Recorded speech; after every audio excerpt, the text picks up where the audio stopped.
Hi there, and welcome to tutorial 6 of the Iris Pro Training series latest PC-9A tutorials that I'm doing.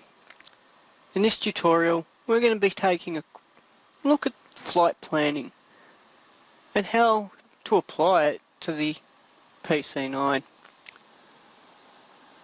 So the first thing we need to look at is what tools do we have available to us when we want to do a flight plan. Now, depending on how you want to do it, either payware or freeware, you've got several options. First option is SkyVector. SkyVector, located at www.skyvector.com, is a free online service that gives you VFR, IFR, and other charts for the entire world. Depending on where you're looking, you'll get different levels of charts. For Australia, you'll get basic VFR and the en route high and low IFR charts. For the United States, on the other hand, if we scroll over to them, you can pull up information including the various sectional charts,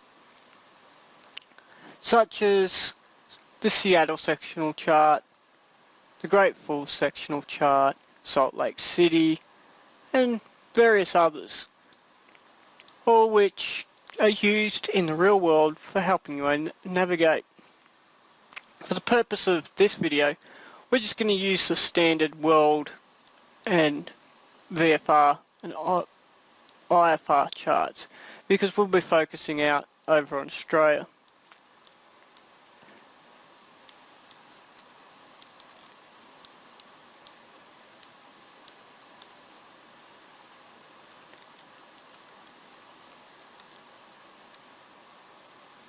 The other freeware application you can use is Plan G. Now, I'm running version 3. Personal preference, I prefer version 3. Though I believe it's now up to something like version 4 or the like. But a search in Google will find your Plan G. Plan G uses the default FSX or Prepared or X-Plane database to allow you to see airports and the like that are actually in your current simulator. It also uses the same information for displaying restricted airspaces and other items of note. The biggest problem with this though is the fact that this data is at least 10 years out of date. So if you're using it for things like VATSIM or other online flying applications, or perhaps you want to use the simulator to simulate an upcoming flight, then this data is going to be a little out of date, and you have to remember that. The third application that we're going to look at is a payware application, and it's Professional Flight Planner X, or PFPX as it's better known. PFPX is available through, I believe it is Aerosoft, but it's primarily used for IFR flight planning. One of the good things about PFPX though is since the latest version came out, it now has an inbuilt template specifically for the Iris PC-9. So it'll automatically calculate your fuel burn and everything like that for you within reasonable limits, as long as you know what you're doing.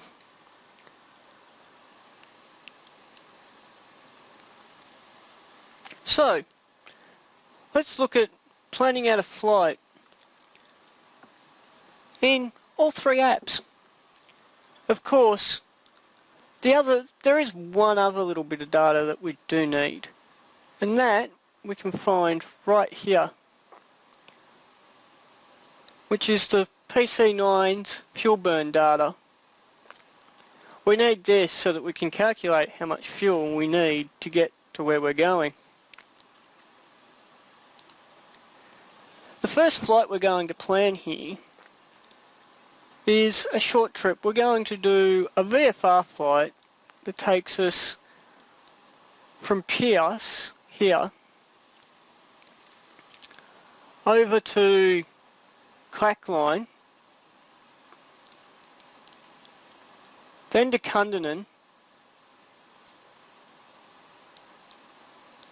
before swinging out north and coming back around to line us up for an initial and pitch on 1-5 left, correction 1-8 left. So how do we go about doing that in SkyVector? Well, in SkyVector we could just actually type exactly what we want as our flight plan in up here, and it would put it all in for us. An example of that is we're going to be taking off from YPEA. So we'll add that in. We've then said that we're going to fly out towards Clackline. So we could either type in CKL, which is Clackline's NDB, or YCKL, which is the airport's information, or we can right click on the area that we want and tell it that we want to plan to go to that point. So from Clackline we're going to plan to go out to Cundanon. Now we're going to swing north. So looking at this, we've got a lot of wooded area to the north before we hit the Balduri beacon up here. So we're going to plan to go roughly between these two segments of forest area. Hopefully it shows up in Flight Sim, but if not, that's okay, because we'll have all the information we need to be able to do the route anyway. So we're going to plan to go about here. Now we're going to bring ourselves back over towards Pierce and into the Romeo 155 airspace over here. And this riverbed here serves as a fairly good aid for us to work out where we're going. So we're going to plan to go to it before coming back to Pierce. So as you can see, on SkyVector we've just planned out our flight. Over the side here we get all the distances, and if we plan, for example, on a cruising speed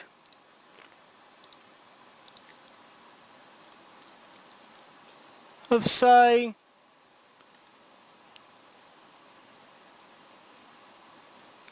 200 knots indicated, this is actually slightly wrong. This should read 250 knots indicated. We'll say 200 knots indicated.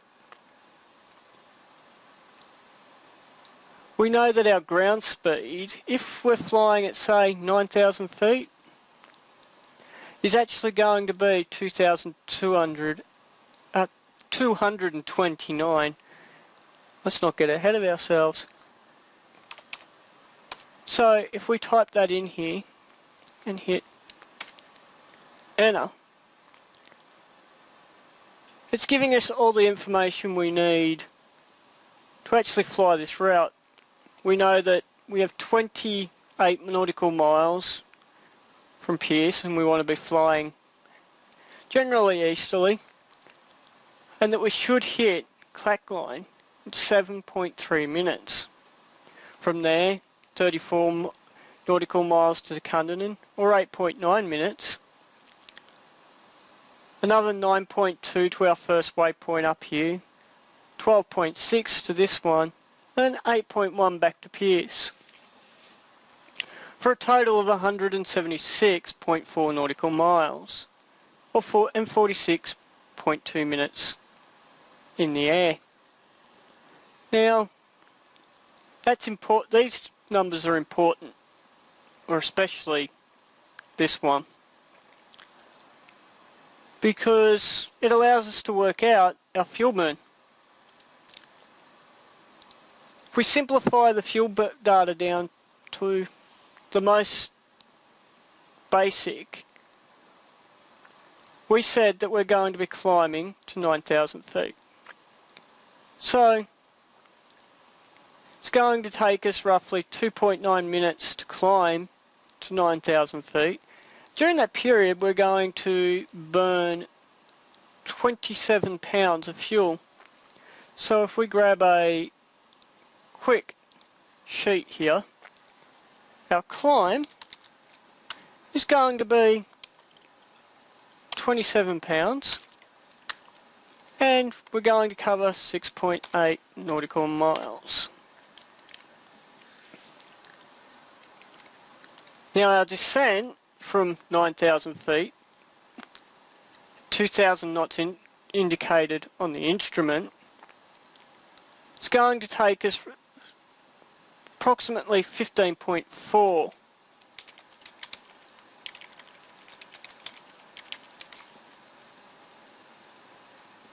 And we're going to burn 19 pounds of fuel.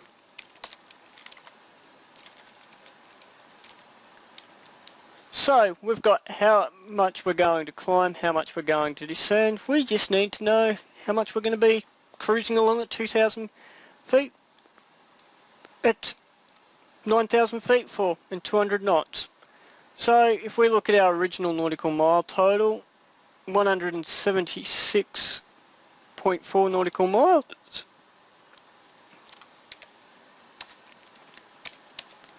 minus 6.8 minus 15.4 leaves us with a cruise of 154.2 nautical miles. We need to work out our fuel burn.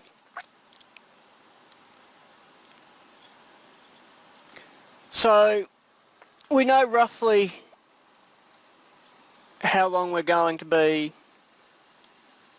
in the air for, which is 46.2 minutes. We know at 9,000 feet, if we look down here at our cruise, we burn 350 pounds per hour.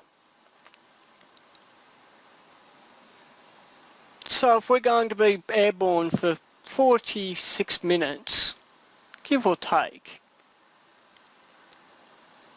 we need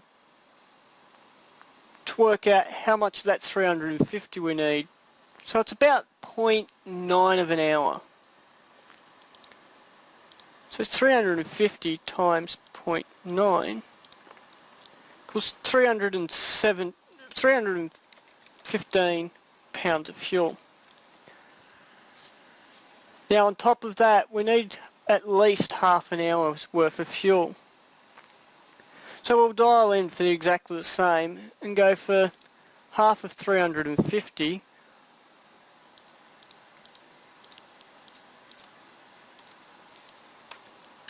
which will give us 175 pounds of reserve. And normally we'd also plan out how much we'd need to get to an alternate. In this case we'd say Gin or Perth. So we'll say we'd need probably an extra 20-30 pounds. But we're actually, in the case of this one, already taking that into account really with our cruise amount here. So we'd need, based on our rough working out here,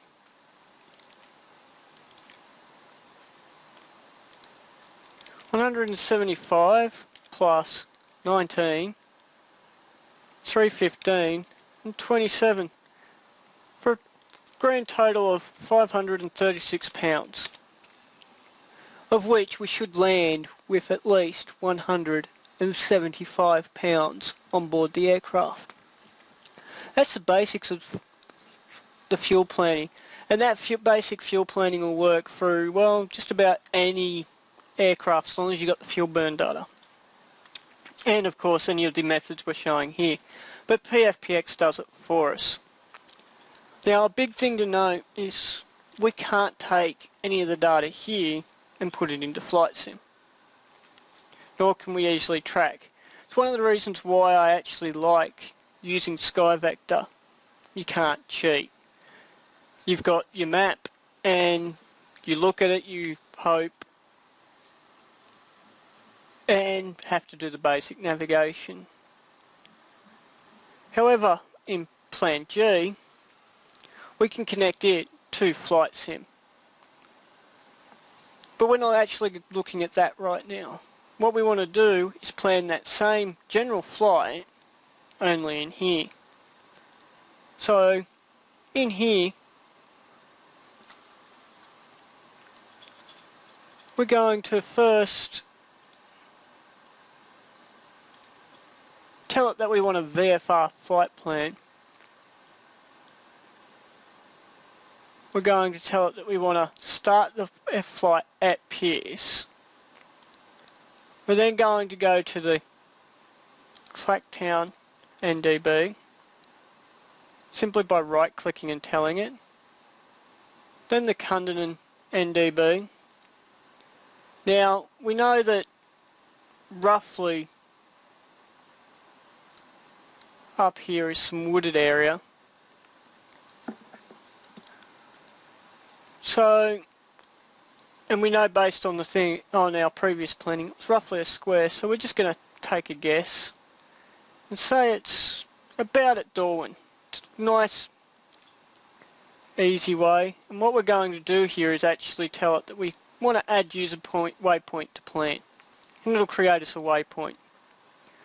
Finally, we want to come back over here, add the user waypoint to plan, and bring us back to Pierce. Now you'll notice, like SkyVector, down here in our flight plan, we've been given information. We've got the heading, the distance, the track, and the time. All the information we need to be able to fly this normally. Like in SkyVector, we can click airspeed and tell it that we'll be doing 232 knots. And it'll update all these items for us.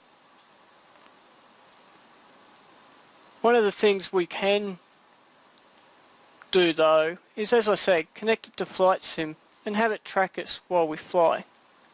So at the moment I'm sitting in my prepared here, cold and dark at Pierce, and you can see that here, and it's a nice way of seeing later how well you did at following your flight plan.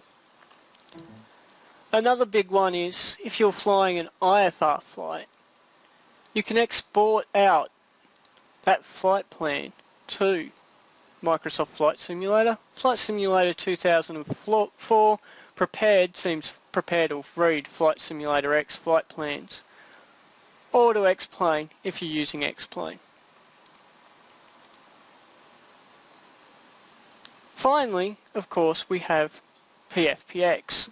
Now, as I said before, PFPX works better for IFR based flight plans, and Plan G is not so good for IFR at all, but you can use it for VFR. What we're going to do here is we're going to tell it that we want to plan a new flight. In this case, our flight's just going to be ASY.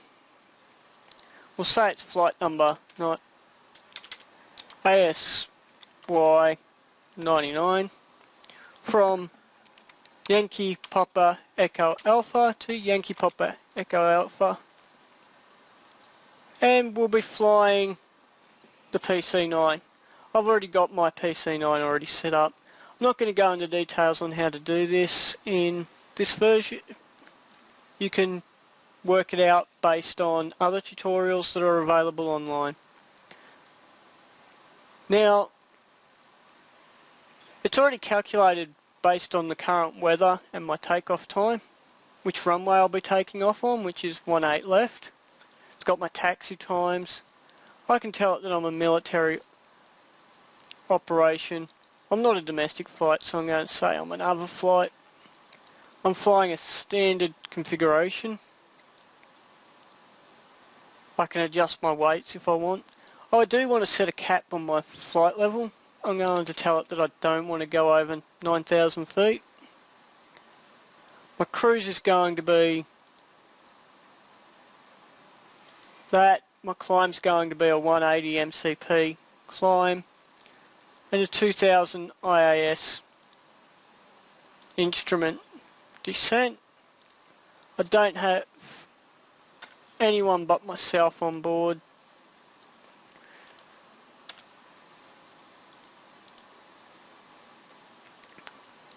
We're going to use a standard CASA jet fuel. Now, down here we've got our route. Now, once again, we could just type in our route. So we could actually take the data that we got from here, for example, and put it in. Or we can tell it that we want to edit our route. And as you can see, we've been given a map. And it's showing us currently at Pierce. From here, we can tell it that we want to see all the airfields. We can tell it we want to toggle nav aids. And we could also tell it that we want to see any airways, if we were flying using airways. Now we're going to recreate roughly the same flight plan that we've created in the others. So, we're going to tell it we want to go from Pierce to Clacktown, then to Cundernon, then roughly up to about here, then back across to around here, and then finally, of course, back to Pierce. And we're going to apply it. And you'll see it's built our route for us.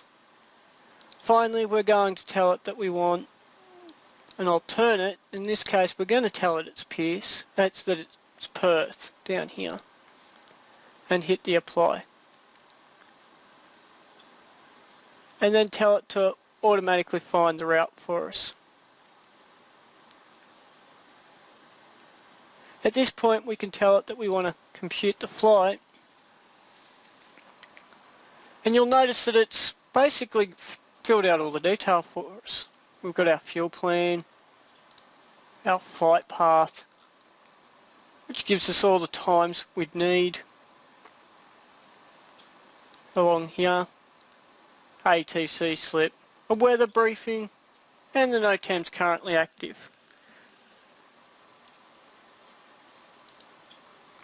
The big thing to note with PFPX is even if we're doing a IFR flight, it's generally the same way of doing the flight plan. So let's say for example that we messed up. This wasn't the flight plan that we were actually after. Instead,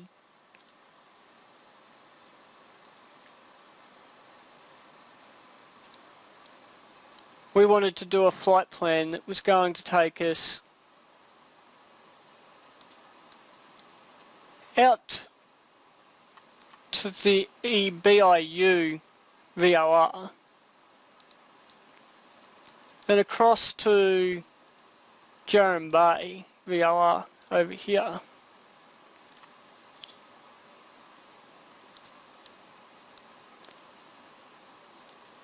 Before tracking down to Perth and back to Pierce. As you can see, it's filled it all out for us. We hit apply, tell it that we want to recompute our flight, and once again, it's done all the work for us. You can also do the same with airways, but because the PC-9 doesn't have the GPS unit to actually follow an airway, I tend to just use navigational beacons. If we're going to do the same type of flight in SkyVector, it'd simply be a matter of, as we were doing originally, telling it that we want to take off from Pierce, fly to the Cunnanan NDB, up to this VOR, over to this one, down to Perths,